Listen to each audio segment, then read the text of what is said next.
केतु एक चमत्कारिक और रहस्यमयी ग्रह है। जब तक हम इस केतु के रहस्यों को समझकर कुंडली में आगे नहीं बढ़ते, हम किसी भी बर्थ चार्ट को ठीक तरीके से एनालिसिस नहीं कर पाते हैं। ये ग्रह अपने आप में रहस्यों को समेटे हुए हैं, जिन रहस्यों के ऊपर पर्दा उठाना एक ज्योतिषी के लिए बेहद ही जरूरी काम होता है। क्योंकि केतु का कारकत्व ही कुछ ऐसा है जिसमें अनेक प्रकार के रहस्य छुपे हुए हैं। अगर हम आकाश में इसकी स्थिति को भी देखें तो राहु और केतु दो ऐसे ग्रह हैं जिनको हम देख नहीं सकते, क्योंकि ये दो ग्रह है ही नहीं। ये पृथ्वी के घर्षण के कारण उत्पन्न हुए दो छाया बिंदु है। ऐसे छाया बिंदु जिनका पृथ्वी के ऊपर रहने वाले मानव जीवन के ऊपर बहुत ही गहरा असर देखने को मिलता है। इनका मानव जीवन के ऊपर गहरा असर पड़ता है, इसीलिए इनको ज्योतिष में ग्रह मान लिया गया है। जबकि वास्तव में इन ग्रहों को हम देख नहीं सकते। जिस प्रकार से हम सूर्य, चंद्रमा, मंगल, बुध, गुरु और शुक्र और शनि को हम देख सकते हैं क्योंकि इनकी फिजिकल प्रेजेंस है, परंतु हम राहु और केतु को कभी देख नहीं पाते हैं। जब किसी की छाया मानव जीवन को इतना ज़्यादा प्रभावित कर सकती है तो हमें इसका अंदाज लगाना मुश्किल नहीं होने चाहिए कि ये कितने ताकतवर है। जब तक हम कुंडली के अंदर इन दो ग्रहों को ठीक तरह से ना समझ लें, इनका सही तरीके से आकलन ना कर लें, हम किसी सही नतीजे पर नहीं पहुंच सकते। क्योंकि ये दो बहुत ही चमत्कारिक ग्रह हैं, बहुत ही रहस्य इनके अंदर छुपे हुए हैं। इन्हीं रहस्यों को समझने के लिए आज ये वीडियो मैं आपके लिए लेकर आया हूँ, जिसमें केतु से जुड़े हुए अनेक प्रकार के रहस्यों को हम समझने का प्रयास करेंगे और इनका कुंडली पर किस प्रकार का असर पड़ता है, कहाँ पे असर पड़ता है और किस लेवल का असर पड़ता है, इन सभी चीज़ों को हम समझने का प्रयास करेंगे। परंतु आप यदि इस चैनल पर नए हैं या फिर आपने अभी तक इस चैनल को सब्सक्राइब नहीं किया है तो आप इसे सब्सक्राइब कर लीजिए और बेल आइकन का बटन हिट कर दीजिए ताकि आने वाले हर वीडियो की नोटिफिकेशन आपको समय समय पर मिलती रहे। क्योंकि इस चैनल पर ज्योतिष से संबंधित इंफॉर्मेटिव वीडियो मैं आपके लिए लगातार अपलोड करता हूं और आपका सब्सक्राइब करना प्रेरणा देता है अच्छा वीडियो बनाने के लिए, मेहनत के साथ वीडियो बनाने के लिए। और यदि आप में से कोई भी मुझसे ज्योतिष सीखना चाहे या फिर किसी भी समस्या पर मुझसे कंसल्टेंसी लेना चाहे तो आप नीचे दिए हुए नंबरों पर मुझे डायरेक्ट कॉल कर सकते हैं या फिर व्हाट्सएप मैसेज कर सकते हैं। हमारे यहाँ पर सभी समस्याओं का समाधान बड़ी डिटेलिंग के साथ में और प्रामाणिकता के साथ में ही होता है। अब आते हैं हम आज के विषय की ओर और केतु के बारे में समझने का प्रयास करते हैं कि केतु हमारे जीवन पर किस प्रकार का असर डालता है और कुंडली के अंदर हम इसे किस प्रकार से देख सकते हैं, समझ सकते हैं। आज केतु से जुड़े हुए सभी कारकत्वों को हम बारीकी के साथ समझने का प्रयास करेंगे। केतु से जुड़ा हुआ एक ऐसा शब्द जिनसे हम सभी लोग अच्छी तरह से परिचित हैं और जो लोग ज्योतिष जानते हैं या जो लोग ज्योतिष सीखना चाह रहे हैं उन्होंने कभी न कभी जो केतु के इस कारकत्व के बारे में ज़रूर सुना होगा या कहीं न कहीं इसका इस्तेमाल भी किया होगा। डिटैचमेंट।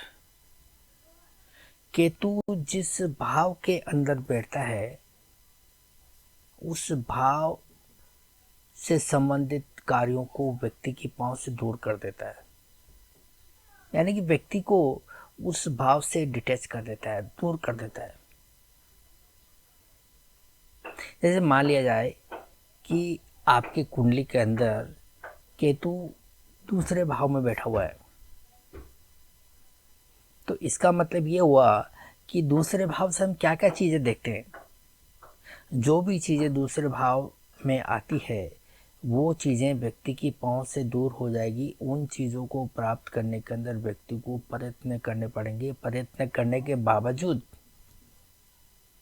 वो चीज़ें व्यक्ति को मिलेंगी, इस बात पे संदेह हमेशा बना हुआ रहता है।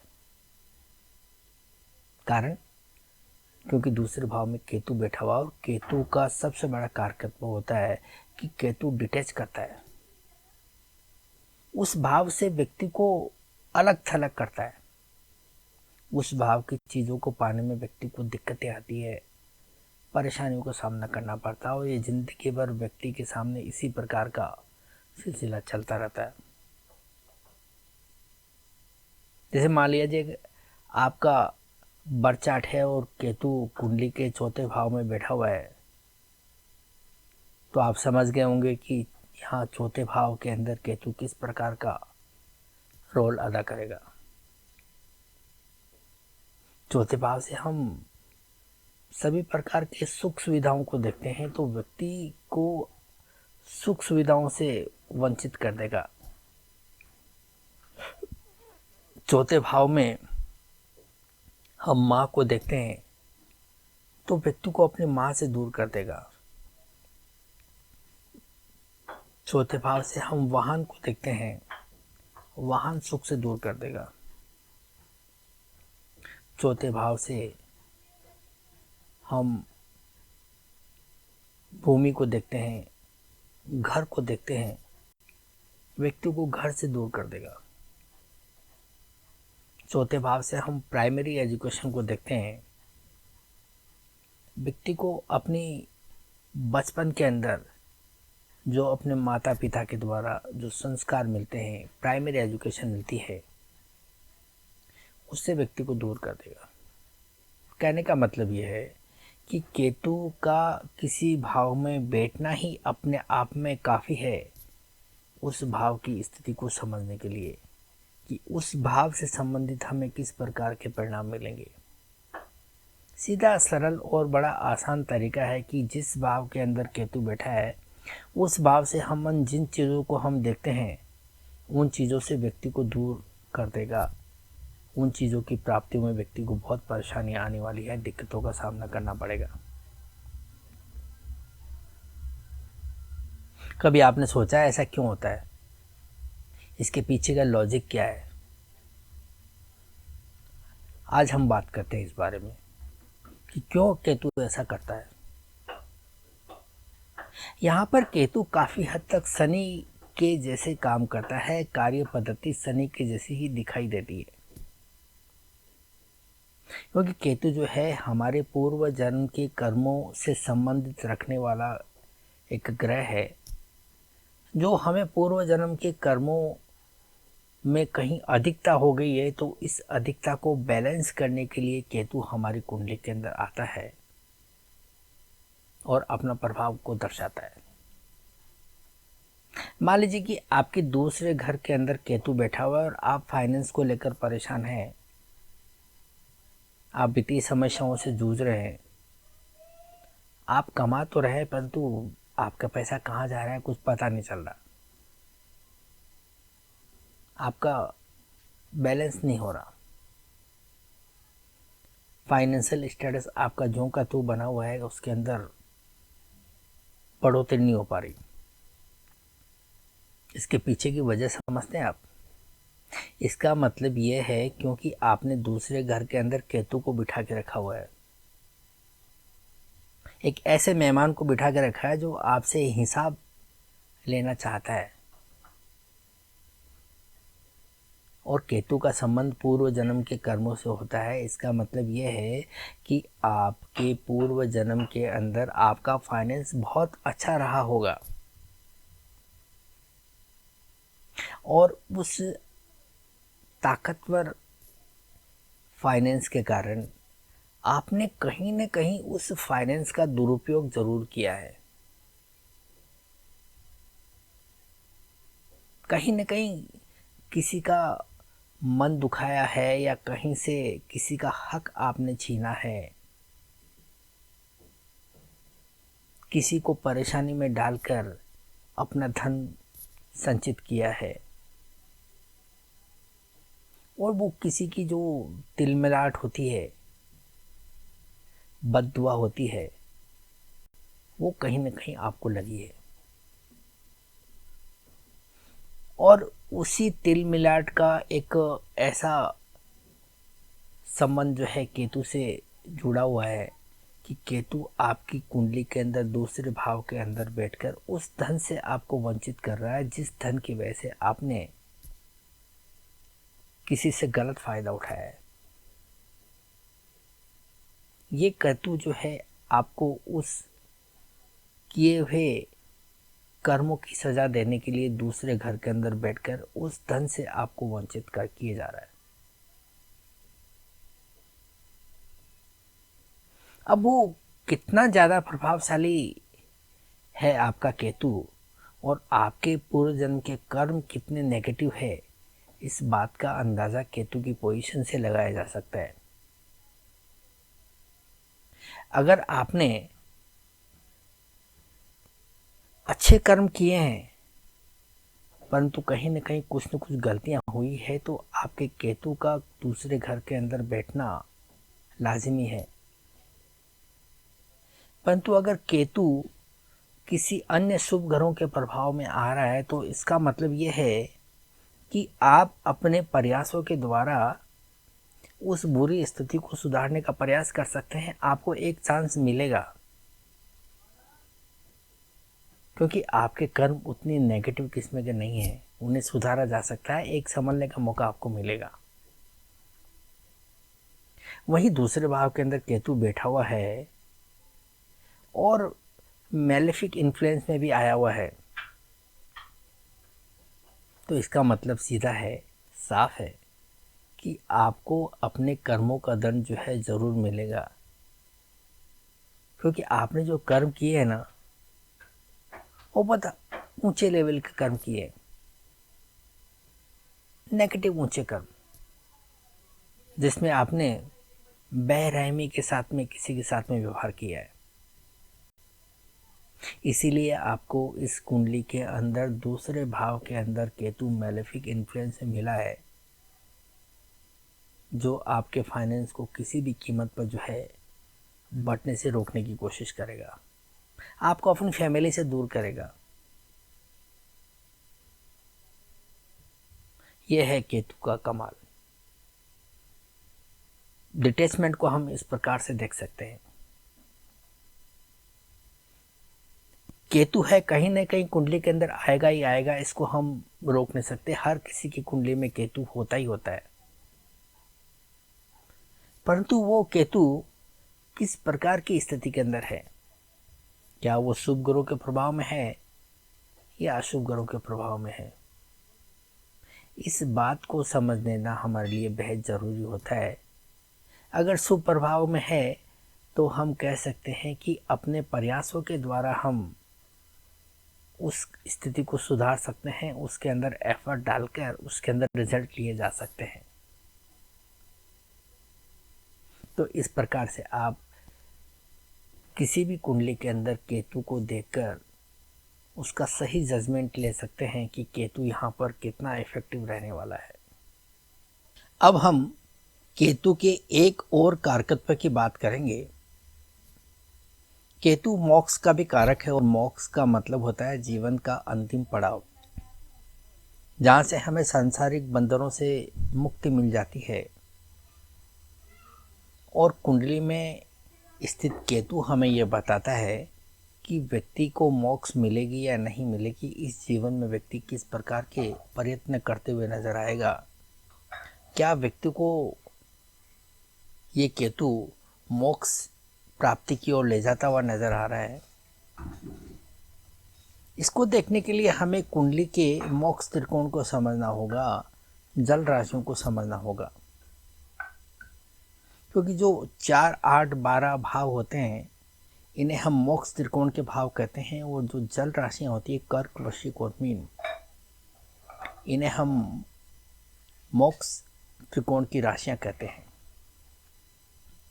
अब यदि आपका केतु इन 4, 8, 12 इनमें से किसी भाव में बैठा हो और इन भावों के अंदर हमें जल राशियां देखने को मिले, तो हम कह सकते हैं कि ये व्यक्ति अपने जीवन में इस प्रकार के काम करेगा जिससे किसी का जो है मन ना दुखे, जिससे किसी को पीड़ा नहीं हो, और अपने जीवन के अंदर ये कुछ अच्छे काम करते हुए नजर आएगा। क्योंकि आपका केतु कुंडली के मोक्ष त्रिकोण भाव में बैठा हुआ है और यहाँ पर जल राशियाँ बैठी हुई है, तो इसका मतलब है कि आप इस चीज़ को लेकर काफ़ी सजग रहेंगे। आप अपने ऊपर किसी प्रकार के पेंडिंग कर्म को बढ़ाते हुए नजर नहीं आएंगे। आपकी कोशिश रहेगी कि कोई भी नया पेंडिंग कर्म आपके ऊपर चढ़ ना पाए। आप ऐसे व्यक्ति को देखेंगे कि चैरिटी करता हुआ नजर आएगा, अपना ध्यान लगाते हुए नजर आएगा, धार्मिक गतिविधियों के अंदर व्यक्ति संलग्न रहेगा, धर्म के प्रति झुकाव रहेगा, अध्यात्म की तरफ जाएगा। और ये व्यक्ति इस प्रकार का प्रयत्न करेगा कि किसी भी प्रकार का कोई कर्जा उसके ऊपर ना चढ़ पाए। अगर वो किसी से 100 रुपया उधार भी लेता है तो उसे चुकाने की जल्दी उसको रहेगी कि कब उसको ले जाके मैं अपना हिसाब किताब पूरा कर दूं। किसी को भी जो है नुकसान पहुंचाने का ऐसा व्यक्ति प्रयत्न नहीं करेगा, क्योंकि उसको हर दम ये चिंता रहेगी कि मेरा जो भी कदम आगे बढ़ रहा है वो किसी के लिए फ़ायदा पहुंचाने के लिए होना चाहिए। किसी का अहित करना ऐसे व्यक्ति का कभी भी लक्ष्य नहीं होता है। तो आप कुंडली के अंदर यदि किसी भी व्यक्ति की कुंडली में 4, 8, 12 भाव में जल राशियों में केतु को देखें, तो आप ऐसे व्यक्ति के स्वभाव का आकलन कर सकते हैं, उसके कार्य पद्धति का आकलन कर सकते हैं कि व्यक्ति किस प्रकार का रहने वाला है। और ऐसे में यदि इस केतु को बृहस्पति का सहयोग मिल जाए, बृहस्पति के साथ में युति हो जाए या फिर बृहस्पति की दृष्टि आ जाए, तो फिर ये व्यक्ति इस प्रकार के कार्य करने के अंदर काफ़ी सक्षम भी नज़र आता है।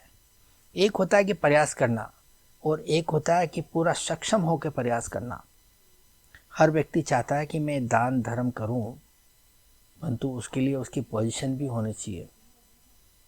और यह केतु के साथ बृहस्पति का आना इस बात की गवाही देता है कि ये व्यक्ति अपना प्रयत्न भी करना चाहता है सही दिशा के अंदर, और उसे बृहस्पति का समर्थन भी है, यानी कि वो व्यक्ति जो है सक्षम भी है, वो ऐसा कर सकता है और व्यक्ति ऐसा करता भी है।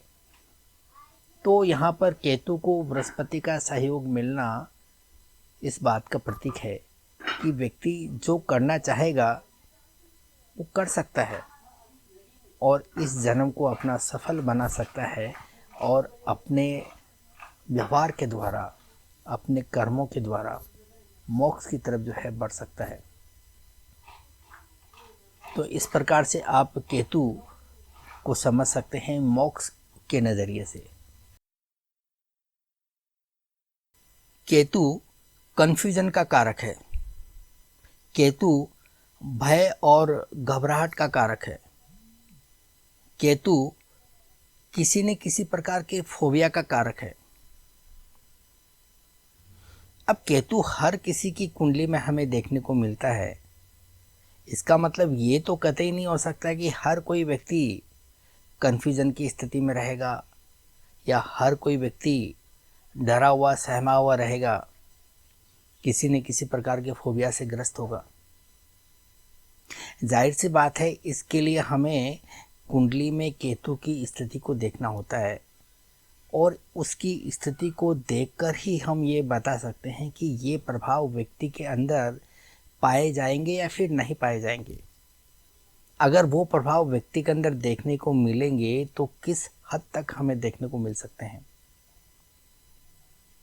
इसके लिए हमें केतु की शारीरिक संरचना को समझना होगा, साथ ही साथ कुंडली में केतु की स्थिति को समझना होगा। इन दो बातों को समझकर हम इस नतीजे पर पहुंच सकते हैं कि केतु हमारी कुंडली में किस प्रकार के रिजल्ट हमें देने वाला है। क्या हम इस प्रकार के भय और डर से ग्रसित रहेंगे या हम कन्फ्यूजन की स्थिति में रहेंगे या नहीं रहेंगे, इसका आकलन हम कुंडली में केतु को देखकर ही बता सकते हैं। सबसे पहले हम समझते हैं केतु की शारीरिक संरचना को। आप देखेंगे कि केतु शरीर के नीचे वाला हिस्सा है, यानी कि धड़ से नीचे वाला हिस्सा केतु का और धड़ से ऊपर वाला हिस्सा राहु का होता है। यानी कि जो दिमाग वाला हिस्सा होता है वो राहु के पास चला जाता है, वो जो धड़ से नीचे वाला हिस्सा है वो केतु के पास रहता है। और धड़ से नीचे में क्या आता है? कंधे और शोल्डर। कंधे और शोल्डर से आप क्या नतीजा निकाल सकते हैं? व्यक्ति मेहनती होगा, व्यक्ति परिश्रमी होगा। तो आप यदि कुंडली में लगन के अंदर किसी भी व्यक्ति का केतु देखें तो आप देखकर इतना तो समझ ही सकते हैं कि व्यक्ति मेहनती रहेगा, व्यक्ति परिश्रमी रहेगा। परंतु मेहनत और परिश्रम का फल व्यक्ति को कब मिलता है? जब उसका दिमाग काम करता है। और आपने कुंडली के अंदर लगन के अंदर अगर केतु को बिठा के रखा है तो इसका मतलब आप मेहनती तो रहेंगे, परिश्रमी तो रहेंगे, परंतु नतीजे लेने के लिए आपके पास में वो दिमाग वाला जो है पार्ट नहीं है, क्योंकि आपकी कुंडली में लगन के अंदर केतु बैठा है। ठीक इसी प्रकार से आप देखेंगे कि नीचे वाला हिस्सा जो है व्यक्ति से मेहनत तो करवाता है, व्यक्ति परिश्रम करता है, हार्ड वर्किंग करता है, परंतु वो चीज़ों को देख नहीं पाता, समझ नहीं पाता, परीक्षण और निरीक्षण नहीं कर पाता, चीज़ों का ठीक से आकलन नहीं कर पाता। उसे किसी न किसी सहारे की ज़रूरत पड़ती है, वो ऐसा व्यक्ति जो उसे कुछ रास्ता दिखा सके, आगे चलने के लिए प्रेरित कर सके। क्योंकि लगन में बैठा हुआ केतु व्यक्ति को सोचने समझने की क्षमता नहीं देता, देखने और परखने की क्षमता नहीं देता, चीज़ों को आकलन, परीक्षण और निरीक्षण करने की क्षमता नहीं देखता। ऐसी स्थिति में व्यक्ति अपने आप को अकेला पाता है और व्यक्ति जो है घबराया हुआ सा रहता है, डरा हुआ रहता है, भयभीत रहता है। और ऐसी स्थिति में उसके मन में कोई न कोई जो है फोबिया रहता ही रहता है कि ऐसा हो जाएगा तो क्या होगा, वैसा हो जाएगा तो क्या होगा। ये कन्फ्यूजन की स्थिति और ये फोबिया की स्थिति हर उस व्यक्ति की कुंडली में हम समझ सकते हैं जिसकी कुंडली के अंदर लगन के अंदर केतु बैठा हुआ हो और अकेला बैठा हुआ हो। अकेला बैठा होने का मतलब उसे किसी न किसी के सहारे की जरूरत है जो उसे नहीं मिल पा रहा। परंतु यदि कुंडली में किसी ग्रह का सपोर्ट उसे केतु को मिल रहा हो, यानी कि या तो कोई ग्रह युति में हो केतु के साथ में, या कोई ग्रह केतु को दृष्टि दे रहा हो, या फिर कोई ग्रह केतु के नक्षत्र एक्सचेंज में हो, तो ऐसी स्थिति में इस केतु को सपोर्ट मिल जाता है और केतु को उभरने के अंदर सहायता मिलती है। तो आप दो तरह के लोगों को देखिए। ऐसा व्यक्ति जिसकी कुंडली के लगन में केतु अकेला बैठा हुआ है, ऐसा व्यक्ति काफ़ी भयभीत रहेगा, घबराया हुआ रहेगा, मन में कोई ना कोई फोबिया रहेगा और एक असमंजस की स्थिति में रहेगा कि करूं या नहीं करूं, ये करूं या वो करूं। परंतु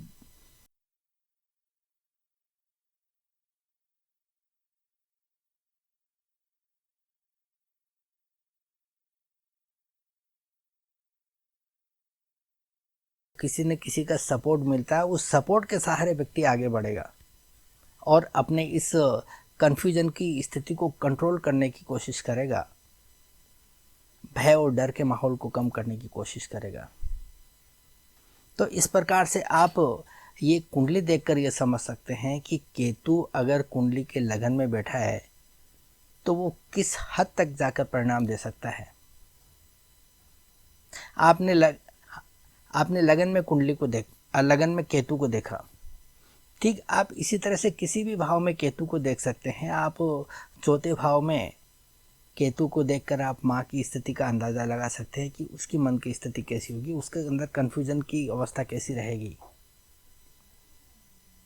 वो कितनी भयभीत और डरी भी रहेगी। आप सातवें घर में आप अपने जीवन साथी का स्वभाव देख सकते हैं, कितना कन्फ्यूजिव स्वभाव रहेगा, कितना डरा हुआ, कितना भयभीत स्वभाव रहेगा। पांचवें घर से आप बच्चों का देख सकते हैं। 10वें घर में आप करियर के अंदर किस प्रकार के नतीजे लेंगे, आपको किस प्रकार का सहयोग मिल रहा है। 10वें घर में आप केतु को देखते हैं, केतु अकेला है, तो आप अपने करियर के अंदर कितने भयभीत रहेंगे, कितने डरे हुए रहेंगे। अपने नतीजे लेने के लिए, आपको महत्वाकांक्षाओं को पूरी करने के लिए आपको काफ़ी फैसले लेने पड़ते हैं। उन फैसले लेने के अंदर आप कितने सक्षम रहेंगे, आप इसका अंदाज़ा लगा सकते हैं। ऐसी अवस्था में 10वें घर में केतु को आप अकेला पाते हैं तो ये समझना और बताना आपके लिए मुश्किल नहीं रहने वाला है कि वे व्यक्ति करियर के अंदर कितना परेशानी में रहेगा। इस प्रकार से आप केतु का आकलन कर सकते हैं कि व्यक्ति कितना कन्फ्यूजन की स्थिति में रहेगा, कितना डरा हुआ सहमा हुआ रहेगा, कितना भयभीत रहेगा, किस प्रकार का फोबिया व्यक्ति के मन के अंदर रहेगा। केतु को ज्योतिष का कारक ग्रह भी माना जाता है और जिस किसी भी व्यक्ति की कुंडली के अंदर केतु अच्छी स्थिति में हो, यानी कि उसकी प्लेसमेंट अच्छी हो, उसकी राशिगत स्थिति सही हो, तो आप देखेंगे कि ऐसा व्यक्ति ज्योतिष के अंदर काफ़ी सफल भविष्यवाणी करते हुए नज़र आता है, उसके सॉल्यूशन भी काम करते हुए नज़र आते हैं। ऐसे व्यक्ति को आप देखेंगे कि जो भी मुंह से बोलता है वो बात सच साबित हो जाती है। आप किसी ऐसे विद्वान लोग को देखेंगे जिन्होंने संस्कृत के बहुत सारे श्लोक याद किए हुए हैं और दुनिया भर के ज्योतिष शास्त्र के नियम अच्छी तरह से पढ़े भी हैं, जिन्होंने प्रैक्टिस भी की है, परंतु जब वो भविष्यवाणियाँ करने जाते हैं या फिर किसी को प्रेडिक्ट करते हैं या फिर किसी के सॉल्यूशन देते हैं तो वो उतने सफल देखने को नहीं मिलते हैं। परंतु आपने केतु वाले लोगों को देखा होगा जिन्होंने ज्योतिषीय ज्ञान तो उनका अच्छा नहीं होता, उन्होंने कोई एकेडमिक एजुकेशन भी उतनी ज़्यादा बेहतर तरीके से ली हुई नहीं होती है, किंतु जो भी बोलते हैं दिल से बोलते हैं, आत्मा से बोलते हैं, क्योंकि केतु के पास यही तो सब है। और जो भी बोलते हैं वो बड़ी सही साबित होते हैं, उनकी भविष्यवाणियाँ सही साबित होती है, उनके सॉल्यूशन काम करते हैं, क्योंकि जो भी बोलते हैं आत्मा से जो है निकली हुई बातें होती है। आपने बहुत बार देखे और बहुत लोगों को देखे होंगे, अपने इलाके के अंदर कई लोग प्रसिद्ध होते हैं अपने ज्योतिष को लेकर। लोग उनके पास जाते हैं, अपनी समस्याओं को बताते हैं और वो उन्हें बिना कुंडली देखे हुए बता देते कि जा ऐसा कर ले, तेरा काम हो जाएगा, और वास्तव में काम हो भी जाता है। ये वो लोग होते हैं जिनका केतु प्रबल होता है, प्रभावशाली होता है, उनके मुख से निकली हुई हर बात सच साबित होती है। अगर हम कुंडली की बात करें, ज्योतिषीय ज्ञान की बात करें, ज्योतिषीय क्षमताओं की बात करें, तो कुंडली के अंदर यदि 8वें भाव के अंदर केतु बैठा हो और उसे बृहस्पति जैसे ग्रहों की या फिर बुध जैसे ग्रहों की दृष्टि मिल जाए या युति मिल जाए, तो ऐसा व्यक्ति ज्योतिष के अंदर बहुत प्रभावशाली ढंग से काम करते हुए नजर आता है। ज्योतिष के अंदर अपना रुतबा कायम करता है, लोगों के अंदर अपनी पहचान को सिद्ध करके बताता है। आप ज्योतिष के अंदर केतु से जुड़े हुए लोग जितने भी देखेंगे, उनको मान सम्मान बहुत मिलता है, क्योंकि उनकी भविष्यवाणियां सही साबित होती है, उनके इंटरप्रिटेशन सही साबित होते हैं।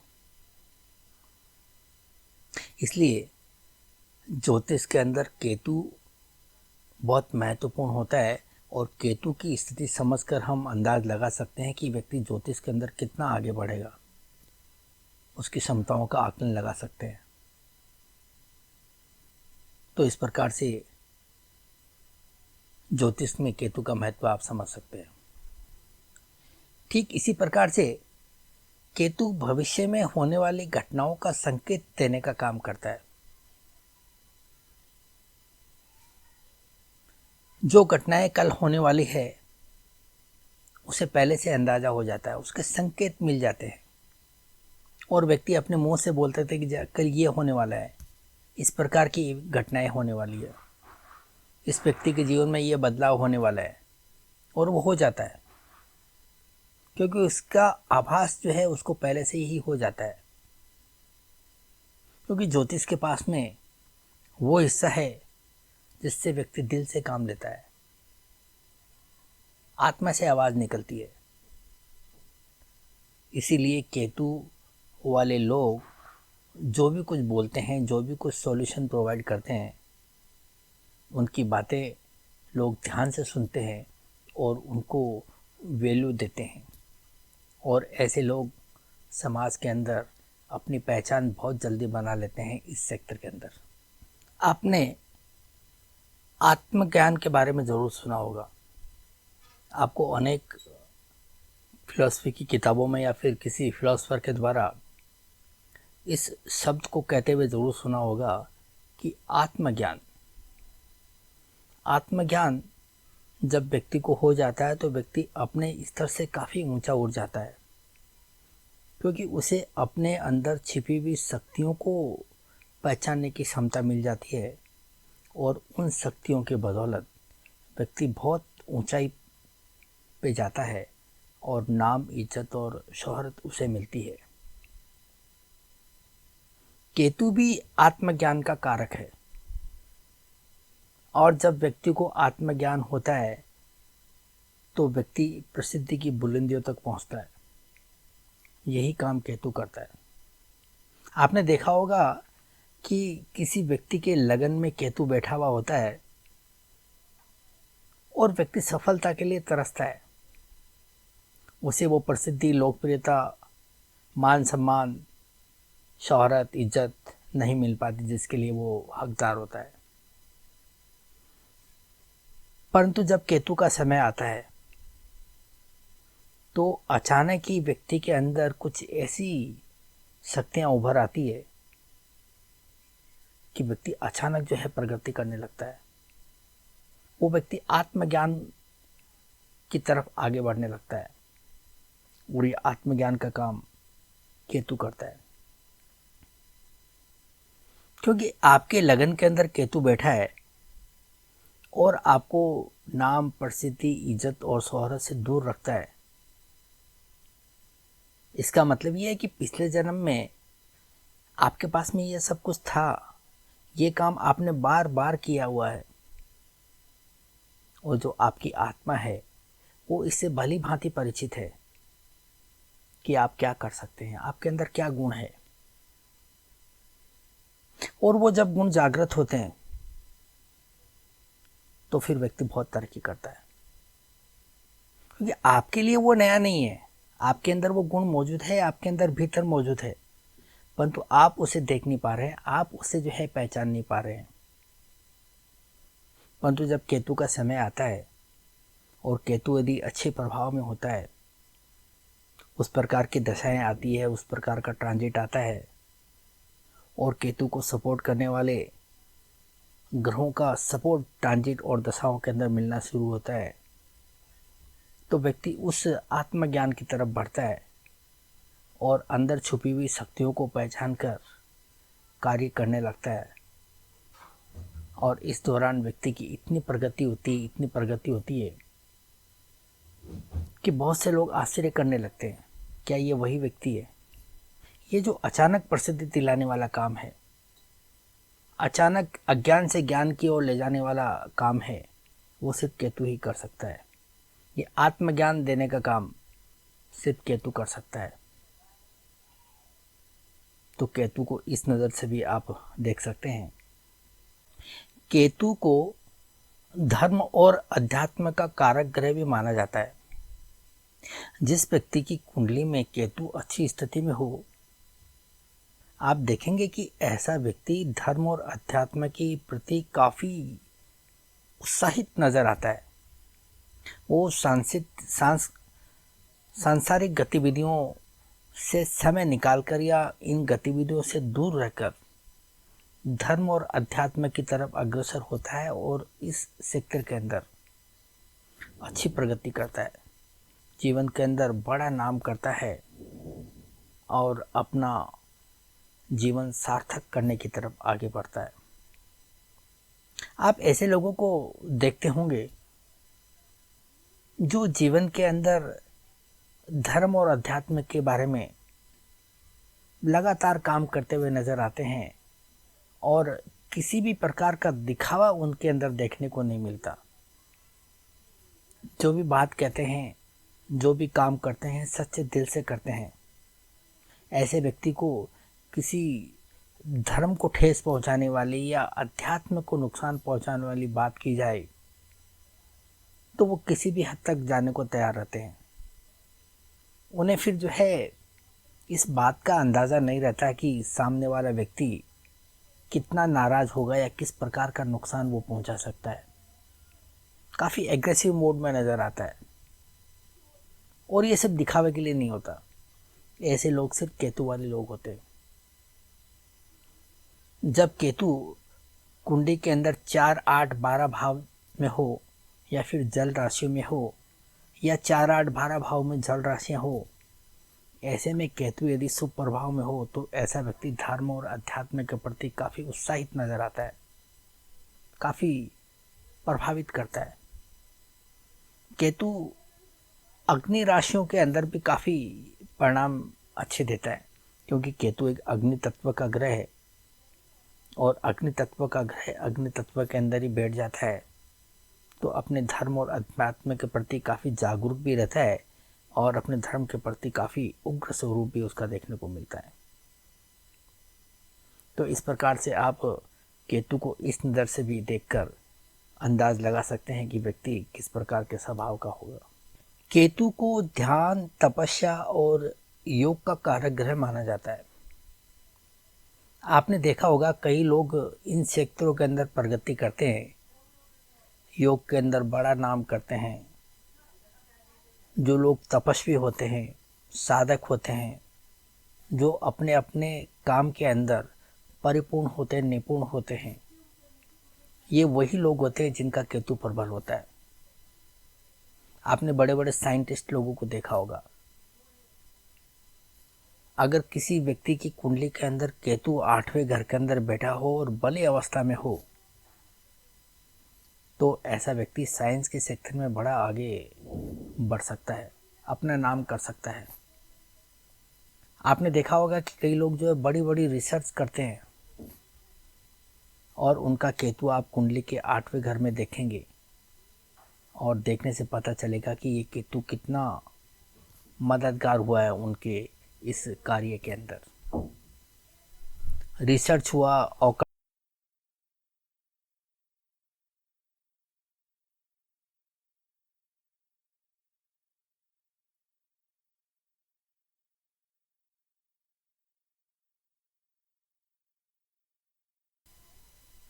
और वो लोग जो योग क्रियाओं के अंदर बड़ा नाम करते हैं, जो अपने कार्य के अंदर सफल होकर अपना नाम और इज्जत कमाते हैं, उनकी कुंडली में आप देखेंगे कि केतु 12वें घर के अंदर देखने को मिलेगा। जो तपस्वी होते हैं, साधक होते हैं, उनकी कुंडलियों में आप केतु को देख सकते हैं। उनका केतु जो है प्रभावशाली होगा। तो इस प्रकार से भी आप केतु को समझ सकते हैं कि केतु कितना प्रभावशाली ढंग से काम करता हुआ नजर आता है।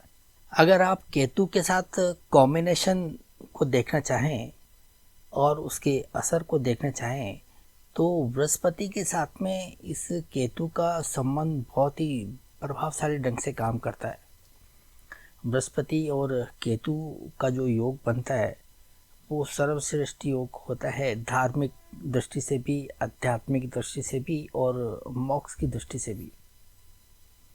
और अगर हम केतु का मंगल के साथ में कॉम्बिनेशन देखें तो एक बहुत ही खतरनाक कॉम्बिनेशन बनता है। आप देखेंगे कि केतु भी एक अग्नि तत्व का ग्रह है और मंगल भी अग्नि तत्व का ही ग्रह है और दोनों ही काफ़ी आक्रामक है। केतु को मंगल का ही स्वरूप माना जाता है और मंगल और केतु जब एक साथ युति के अंदर दिखाई देते हैं और पर्टिकुलरली अग्नि राशियों के अंदर, तो ऐसे व्यक्ति का स्वभाव किस प्रकार का होगा आप एक अंदाज़ा लगा सकते हैं। व्यक्ति बहुत ही क्रूर किस्म का होगा, क्रिमिनल टाइप का हो सकता है। आप ऐसे व्यक्ति को बहला फुसला कर कुछ भी काम करवा सकते हैं। आपने देखा होगा कि कई लोग क्रिमिनल एक्टिविटी के अंदर शामिल होते हैं, शूटर का काम करते हैं, किसी का जो है मर्डर करने के लिए जो है ऐसे ही लोगों को अपॉइंटमेंट किया जाता है। ये लोग ऐसे सेक्टरों के अंदर इतने ज़्यादा निर्भीक और क्रूरतापूर्वक काम करते हैं कि उन्हें इस चीज़ का आभास ही नहीं होता कि वो कोई ऐसी क्रिमिनल एक्टिविटी कर रहे हैं, क्योंकि केतु है, ये केतु है। केतु के पास में सोचने समझने की शक्ति नहीं है, वो किसी दूसरे के दिमाग से काम करता है। और यदि सामने वाला व्यक्ति उससे कोई ऐसी क्रिमिनल एक्टिविटी करवा रहा है तो उसके लिए ये बड़ी आसानी के साथ में तैयार हो जाते हैं। और ये अक्सर वही लोग होते हैं जिनकी कुंडली के अंदर केतु मंगल से प्रभावित होता है। तो आप मंगल और केतु की कुंडली जब देखें तो आप इस प्रकार से समझ सकते हैं कि व्यक्ति का स्वभाव किस प्रकार का रहेगा, वो किस प्रकार की एक्टिविटीज़ के अंदर इन्वॉल्व रह सकता है। आप अगर किसी बच्चे की कुंडली में इस प्रकार का योग देखें तो उस बच्चे को आप शुरू से ही इस प्रकार की आदतों के अंदर ढाल सकते हैं जिससे कि व्यक्ति जो है सही तरफ आगे बढ़े। ऐसा व्यक्ति काफ़ी फिजिकल स्ट्रेंथ लिए हुए होता है, उसकी शारीरिक दमखम बहुत ज़बरदस्त होता है, उसकी जो है सोचने समझने की जो क्षमता होती है वो बहुत आक्रामक होती है, उसका स्वभाव बहुत आक्रामक होता है। ऐसी स्थिति में आपने अगर ऐसे बच्चे को अगर खुला छोड़ दिया तो फिर आगे चलकर वो व्यक्ति बड़ा होगा तो आपके लिए मुसीबत का कारण बन सकता है। वो ऐसी एक्टिविटी में शामिल हो सकता है जो काफ़ी खतरनाक होगा।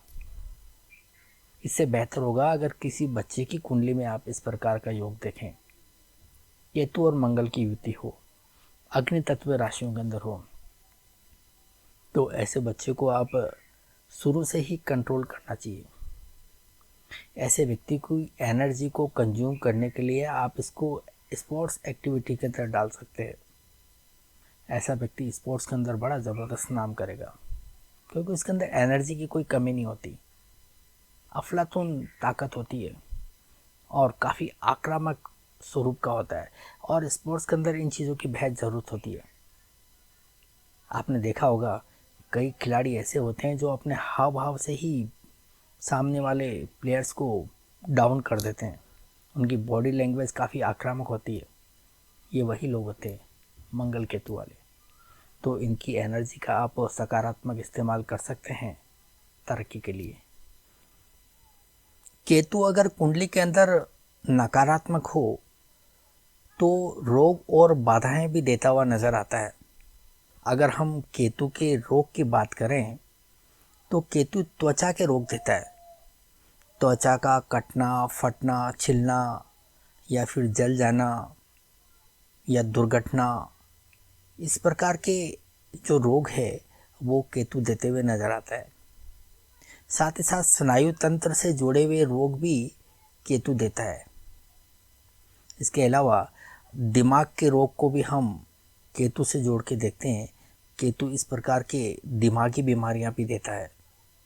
मानसिक और दिमागी जो असंतुलन होता है वो हम केतु के द्वारा देखते हैं।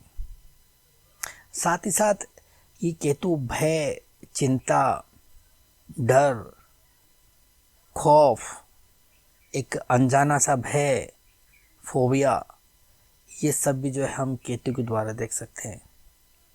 तो जब भी इन बीमारियों या इन बाधाओं की हम बात करें, इनके बारे में हम जानना चाहें तो एक बार केतु को ज़रूर देख लेना चाहिए। अगर छठे घर के अंदर आप केतु को देखें तो केतु की बीमारियां किस प्रकार की होंगी इसका अंदाज़ा आप लगा सकते हैं। अगर हम केतु के रत्न की बात करें तो केतु का रत्न होता है लसणिया रत्न। और हम अगर धातु की बात करें तो केतु की धातु होती है कांसा। कांसे के बर्तन को हम केतु से जोड़कर देखते हैं और इस धातु का प्रयोग हम अगर दैनिक उपयोग में करें या फिर पूजा के दौरान इसका उपयोग करें तो हम केतु के प्रभाव को कम कर सकते हैं, इसकी नकारात्मक ऊर्जा को कम कर सकते हैं। और अगर हम केतु के रंग की बात करें तो केतु का रंग होता है ग्रे, मटमैले कलर, राख के जैसे कलर। और इस रंग को हम वैराग्य से जोड़कर देखते हैं, शांति से जोड़कर देखते हैं, रहस्यमयी चीज़ों से जोड़ के देखते हैं। और अगर हम उपासना की बात करें तो केतु के नकारात्मक प्रभाव को कम करने के लिए हनुमान जी की उपासना की जाती है और ये उपासना काफ़ी नतीजे देती है, बेहतर नतीजे देती है। और हम केतु के मंत्र और जाप की बात करें तो इसका एक मंत्र होता है ओम केम केतुवे नमः। इस मंत्र का जाप करके भी आप केतु के नकारात्मक ऊर्जा को बैलेंस कर सकते हैं। ये जो केतु के रंग होते हैं, केतु की धातु होती है, केतु का मंत्र होता है, इसकी उपासना होती है, इन चीज़ों के द्वारा आप केतु की नकारात्मक ऊर्जा को कम कर सकते हैं, केतु को बैलेंस कर सकते हैं और अपनी आत्मिक शक्तियों को बढ़ा सकते हैं। तो ये था केतु के लेकर एक हमारा विश्लेषण। इस विश्लेषण के दौरान मैंने कोशिश किया है कि कोई बात छूट ना पाए। अगर आपको ये विश्लेषण अच्छा लगा है तो इस चैनल को सब्सक्राइब करना मत भूलना और वीडियो लाइक, कमेंट, शेयर ज़रूर कर देना। इतना तो बनता है। मिलते हैं अगली वीडियो में और अधिक जानकारी के साथ में, नई जानकारी के साथ में।